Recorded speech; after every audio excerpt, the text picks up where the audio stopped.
Et bonjour à toutes et à tous, aujourd'hui on se retrouve dans la cuisine pour une nouvelle recette, les pâtes à lasagne et la sauce à lasagne. Je ne vous montrerai pas comment mettre les lasagnes avec la sauce, puis au four, etc. Mais je vous montre la recette de la pâte et la recette de la sauce. Il en existe un tas, il existe autant de recettes que de cuisiniers. Alors aujourd'hui c'est la mienne, allez c'est parti. Vas-y. Tout d'abord, nous avons besoin de quelques ustensiles, comme le robot. Vous pouvez la faire à la main, mais ça vous demandera beaucoup plus de sport. Alors, si vous êtes feignant tout comme moi, c'est pas grave, il existe les robots. Et il nous faudra une balance, un cul de poule, et je me suis pas coupé la main, mais c'est le crochet.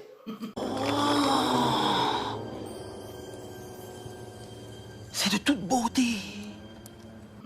Donc il nous faut le petit crochet qui va avec le robot, qui va permettre de pétrir la pâte, et parce que j'ai pas envie de mettre la main à la pâte aujourd'hui. Nous avons besoin de quelques ingrédients, donc nous allons faire 400 g de farine, de type 55, tout simplement, Eco Plus, ça marchera très bien. De 4 œufs, et je vais rajouter, ce n'est pas obligatoire, mais de la graine de semoule fine de la marque Samia. Donc en fait, je vais mettre 300 g de farine et 100 g de semoule. Allez, c'est parti pour la préparation. Tout comme bon cuisinier qui se ressemble, nous avons besoin aussi d'une mandarine ou d'une clémentine, d'un agrume, tout ça pour le manger. Vous avez pensé que j'allais mettre ça dans la préparation? Non, mais ce serait un sacrilège. Quoique, à tester quand même, quelques petits zestes d'orange, de citron ou autre agrume. Peut-être du jus même à la limite. Dans la préparation, ce serait peut-être pas mal. Mais là, nous allons apprendre à faire la pâte à lasagne, qui est aussi la pâte à pâte d'ailleurs, que vous pouvez évidemment faire chez vous, pour éviter d'acheter et de mettre votre argent dans les riches. Voilà. On pose ça de côté pour tout à l'heure. C'est parti, nous allons poser 300 g de farine.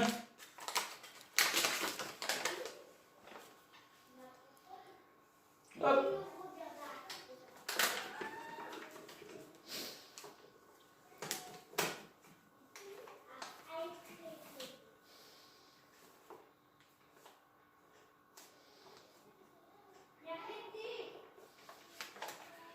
Nous allons mettre la farine de côté et puis nous allons mettre 100 g de semoule fine. Vous n'êtes pas obligé, comme je le dis, on le rappelle.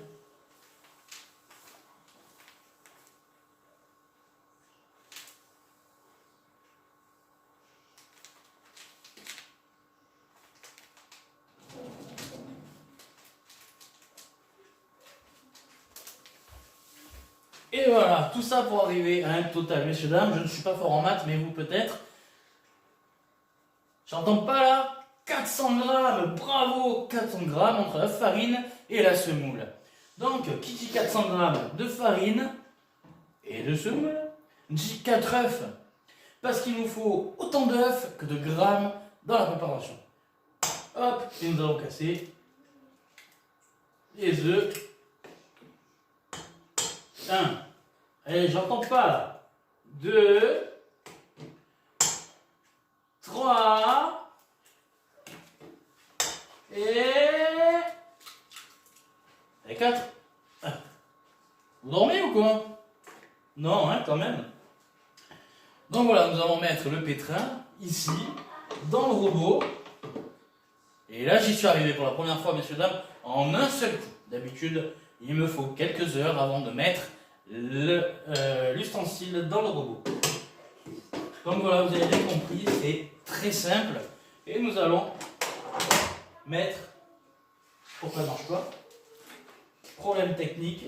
Ah, la prise n'était pas allumée. Et oui, parce que ça marche avec l'électricité, vous comprenez. Et oui, je vais pas pédaler pour ça. Sinon, ça reviendra au même que de la faire à la main. Donc nous allons la mettre sur 1 et nous allons attendre un petit peu que tout se mélange bien et je vous retrouve de suite après. A few moments later.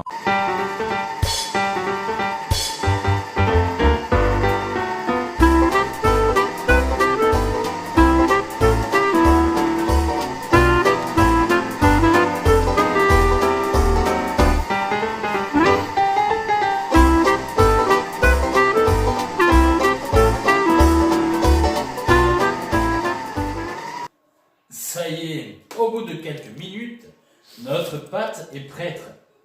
Prête. Petit making of. Alors nous avons pris de l'eau, tout simplement pas pour rajouter dans la pâte, mais pour boire. Parce que la mandarine c'est sucré.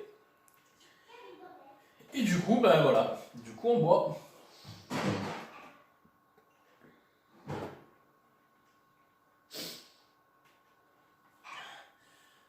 L'abus d'eau n'est pas dangereux pour la santé. Bref, alors ceci est fait. Nous avons donc ici, hop, encore un petit bout, une pâte digne de ce nom, qui ne colle pas, qui est quand même assez jolie, comme vous voyez bien, qui sent l'œuf, ceci est normal.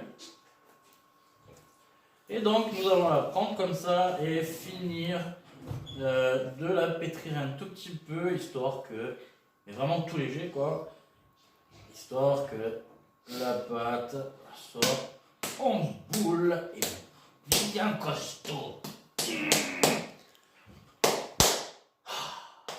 Des fois quand on pense à certaines personnes, ça fait du bien. Je pense à moi. Avant tout. Donc, une fois qu'on a la belle boule, Docteur Maboule, on revient la mettre dans le robot, on enlève le pétrin qui part à la plonge. Donc celle-là, on la met de côté. Et maintenant, messieurs, dames, nous allons passer à la phase nettoyage de la table. Parce que pour tout cuisinier qui se respecte, il faut un environnement propre, sain et totalement propre. Et nous allons maintenant préparer la sauce. Oui, messieurs, dames, la sauce tomate, la sauce pour des lasagnes. Donc, il nous faut, je vous le donne en mille. Le cookéo. Et non, pas le cookéo, quand même. Bon, voilà. Qu'est-ce qu'elle me raconte? Tu as regardé quoi ta sauce? Mon assistante. Alors, oui, c'est vrai, j'ai dit dans la vidéo que j'étais feignant aujourd'hui. Mais quand même, pour avoir une bonne sauce, il faut quand même avoir de bons ingrédients. Donc, allez, on se retrouve de suite pour la préparation de la sauce. Donc, pour cette sauce tomate, il va nous falloir quelques ingrédients. De l'ail que nous allons prendre, couper et surtout écraser. De l'oignon, je prends du rouge parce qu'il est plus goûteux. Vous pouvez prendre aussi bien du jaune que du blanc, que du marron, que du vert, hein, il y en a aussi. Je sais pas en fait. Donc, allez, du sel, quelques pincées. J'ai pris une bouteille de sauce tomate plus un coulis, que nous allons donc du coup agrémenter à notre sauce. De la béchamel, j'aurais pu la faire en normal. Classique de moi-même, mais aujourd'hui on est feignant et on n'a pas envie de se casser les fesses, donc du coup on est très feignant. Du fromage, alors j'ai pris 3 fromages exprès, donc il y a de la mozza, emmental et madame. Madame Mazdam, ou madame, je sais pas, monsieur préfère. Aux préférences. Ensuite, pour ce qui s'agit du goût de la sauce, nous allons rajouter de l'huile d'olive aux truffes noires. Du paprika, non fumé, doux et moulu. De la marjolaine, car aujourd'hui c'est le jour de la marjolaine et j'avais pas envie de rater ce jour fastidieux. De l'estragon, quelques pincées évidemment, hein. et du thym. Coupez l'oignon. On prend l'oignon, on fait une première assise. On prend l'oignon, on fait une deuxième assise. Nous prenons les épluchures, nous les mettons dans la poubelle de table. Tout ce que nous n'avons pas mangé de l'oignon. Oui, je sais, pour certains, il y en a encore beaucoup que j'ai coupé, mais je vous rappelle, c'est ma recette. Nous allons faire une toute petite entaille, vraiment petite, pour enlever la peau qui ne...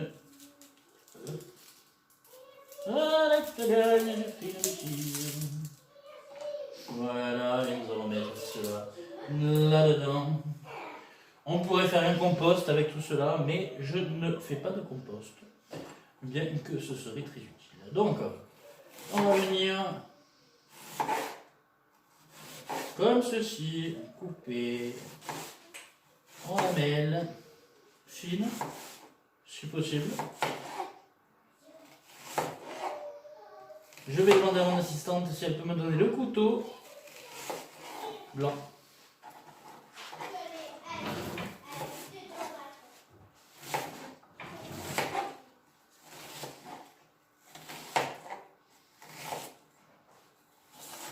Tout bon cuisinier qui se ressemble a une belle cuisinière à ses côtés. Hop, nous allons mettre ici. Vous voyez, c'est pas de la magie, c'est ma femme qui m'a gentiment donné le couteau pour couper. Et nous allons venir comme ça, lâcher grossièrement, hein. On ne veut pas non plus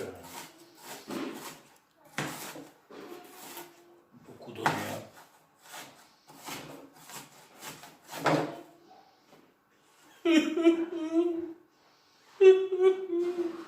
Je pleure. Je suis triste. J'ai coupé mon oignon. Et du coup, je pleure.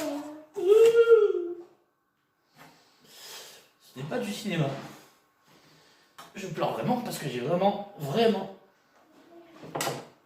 Waouh! Les yeux qui arrachent. Nous allons venir ici déposer nos oignons. Alors, pour ceux qui ne le savent pas, petite astuce. Ce petit trou là que vous voyez dans les planches, mais c'est fait exprès pour pas en mettre de partout.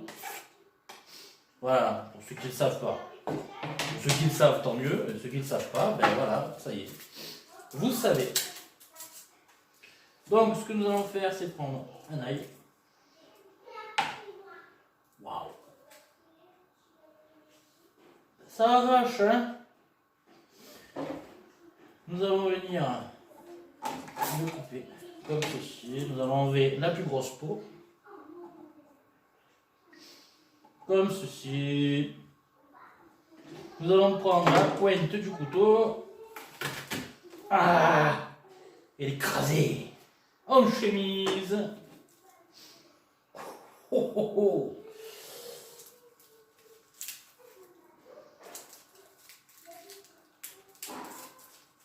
Wow, ça picote, hein? Ouh.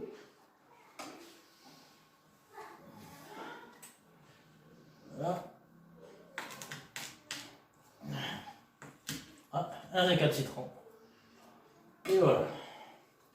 Ça, c'est pour la préparation. Couper, éplucher, couper, éplucher, couper, décaler, couper, décaler, couper, décaler. Si vous n'avez pas vu le film, allez le voir. C'est une tuerie ce film. Je vous présente, mesdames et messieurs, qu'est-ce qu'on a fait, oh mon Dieu? Nous allons donc prendre le thym. Nous allons mettre une petite pincée de thym sur notre préparation. Nous allons passer à la marjolaine. Et comme c'est le jour de la marjolaine aujourd'hui, nous allons prendre une belle pincée. Et nous allons, comme ceci, avec le geste bien familier que nous retrouvons chez Philippe Etchebest. Nous allons prendre l'estragon que nous allons saupoudrer dans notre main. Alors faites gaffe avec l'estragon parce que c'est très fort. Enfin, surtout celui-là. Donc nous avons fini avec ceci, nous allons passer à l'orange, donc du coup le... J'attends, hein, j'attends. Ah, paprika. C'est bien, vous avez suivi. Je vois que vous dormez pas, messieurs, dames. Donc, si vous regardez cette vidéo, c'est qu'il est pas tard chez vous. N'est-ce pas? Ça donne faim. Hein. Alors, je vous rappelle quand même que cette recette est là pour demain. Mais comme demain, j'ai la flemme, il va y avoir les enfants à aller chercher à l'école, à les amener, les rechercher, les ramener, il va y avoir les travails, voilà, etc., etc. Donc j'ai pas envie de cuisiner demain, donc je cuisine ce soir pour demain. Et puis ne dit-on pas que les lasagnes, elles sont meilleures réchauffées. D'ailleurs, tous les plats en sauce avec du fromage dedans, c'est meilleur réchauffé. Ça a un autre goût. Et puis, ça a le temps d'infuser, ça a le temps de bien prendre les saveurs. Et vous voyez, ça a bien infusé. Hein. Donc si on peut le goûter, à la limite. Un petit rôti de ventre. Donc nous finissons par l'huile d'olive à la truffe noire. Alors, Ça fait un moment qu'on l'a celle-là de petite fiole. Hein. alors oui, parce qu'on l'utilise avec parcimonie. Avec qui? Avec parcimonie, c'est qui lui? Ah, on vous l'a jamais faite celle-là de blague. Eh ben maintenant c'est fait. Alors non, elle est vraiment très forte, elle est très très goûteuse. Et c'est vrai que, ben voilà, hein, il en reste encore un tout petit peu. Il y a carrément un morceau de truffe à l'intérieur. Je ne sais pas si vous pouvez le voir. Là on voit. Voilà. Hop, il y a un petit morceau de truffe. Et voilà, ça nous vient directement d'Italie et elle est super bonne. J'ai pas arrêté d'en mettre au début. Puis au final, je me suis un peu lassé de la truffe. Donc du coup, ça faisait moins bon. Nous avons donc rajouté une bonne pincée de sel. Toujours avec le geste, hein, vous remarquez. Ah, ce geste-là me rappelle mon grand-père. Les odeurs dans la cuisine. Ces gestes à la cuisine qu'il faisait tendrement. J'avais l'impression qu'il caressait la nourriture. Donc là maintenant, ce que nous allons faire, c'est que nous allons un petit peu... Voilà, comme ceci, comme cela. Je vous passe certains détails comme la cuisson, parce que ça n'a rien d'exceptionnel, vous savez cuire une sauce. Mais je veux quand même vous dire un petit peu le procédé. Tout comme la cuisson de la viande, ça sert à rien que je vous le montre. Donc voilà, alors là notre base de la sauce est faite. Hop. Je vais cuire ceci à gros bouillon pour qu'elle s'imprègne bien. Et on se retrouve de suite après. Je vais faire cuire cette sauce là. Je vais faire cuire la viande à part, donc c'est de la viande hachée, que vous avez pu voir dans le retour de course d'ailleurs. Et on se retrouve juste après pour la suite de la préparation. Ça y est, on se retrouve enfin après la cuisson de la sauce tomate avec un gros bouillon et de la viande hachée, évidemment. Donc, nous avons mis tout ça dans le plat, comme ceci. Nous avons bien retiré les oignons, les ails, ou les os d'ailleurs. Je ne sais pas, dites-moi dans les commentaires. Hein. Voilà. Qu'est-ce que je voulais dire? Donc, je ne vais pas vous filmer non plus le reste. Qui est quand même assez commun. Donc, voilà ma préparation de la sauce tomate pour les lasagnes. Et voilà, je vous ai montré comment faire la pâte à pâte, donc la pâte à lasagne. Maintenant, il ne vous reste plus qu'à former plusieurs boudins, les mettre au laminoir jusqu'à la forme numéro 2, donc c'est-à-dire l'avant-dernière. L'avant-dernier rouleau, voilà, et vous aurez votre pâte à lasagne, vous n'aurez plus qu'à les monter. Il y en a qui les font pré-cuire, moi non, je les mets telles quelles dans le plat et elles sont vraiment super bonnes parce qu'elles vont cuire en fait avec la sauce tomate et donc du coup ça faire exactement la même chose que si vous faites pré-cuire vos pâtes. Voilà. Donc, écoutez, on se retrouve juste à la fin de la cuisson des lasagnes pour vous faire sentir à travers le média, du coup, à travers la vidéo, mes bonnes lasagnes et vous faire donner très envie. C'est parti! J'espère que cette vidéo et ce format-là vous a plu. Si c'est le cas, n'hésitez pas à le dire en commentaire, à laisser les commentaires, à liker, commenter, partager même si vous voulez la vidéo. Et puis abonnez-vous si ce n'est pas déjà fait. Si c'est déjà fait, tant mieux. On a atteint un record sur la chaîne. Et donc du coup ça nous pousse, avec tous les commentaires qu'il y a sur la chaîne, ça nous pousse à faire plus de vidéos, à faire plus de contenu, et puis à filmer des qualités différentes. Parce qu'on voit que ça vous plaît, et donc du coup ça nous plaît, que ça vous plaise. Je vais finir par m'y perdre dans ces petits commentaires. Voilà, donc on essaye de répondre à tous les commentaires. On a vu certaines de vos questions que vous nous avez posées pour le live. Donc du coup, n'hésitez pas à poser encore des questions. Vous serez prévenus en short vidéo pour la date du live. Voilà, pour la date du live. Voilà, je vais y arriver, je vais finir. Ça, c'est l'effet petite moustache. Vous avez remarqué que j'ai ma petite moustache. Voilà. Donc, voilà. Non. Ah, mais voilà, ça y est, j'ai ma réponse. Donc, du coup, les questions, on va les filmer en live. D'ailleurs, pas filmer en live, on va vous répondre en live, en direct. Voilà. Donc, en tout cas, j'espère que cette vidéo vous aura plu. Si c'est le cas, vous savez quoi faire. Et puis, si vous n'aimez pas, mettez un petit pouce en bas aussi, ça, avec un petit commentaire constructif. C'est un nouveau format sur la chaîne, une nouvelle façon de présenter. Et puis, je ne suis pas cuisinier, pour ceux qui le savent pas. Mais j'aime ça. Alors du coup, je cuisine à ma façon, avec mon fouet favori, la fourchette. Voilà, j'adore touiller avec ça. Et puis, voilà, on va finir la recette tranquillement, avec évidemment, sans oublier, une couche de sauce tomate, une couche de béchamel et une couche de pâte, plus une couche de sauce tomate, plus une couche de béchamel et encore une couche de pâte. Ça en fait comme ça des couches. D'ailleurs, dans quelques mois, nous aurons à nouveau des couches. Ouais. La blague, elle est mauvaise. Donc voilà, et n'oubliez pas le râpé. Sinon, c'est râpé. Je sais pas, j'ai bouffé un clone aujourd'hui, je sais pas. Donc voilà les amis, c'est terminé, cette vidéo touche à sa fin. Je vous aime très fort, je vous embrasse et puis à bis.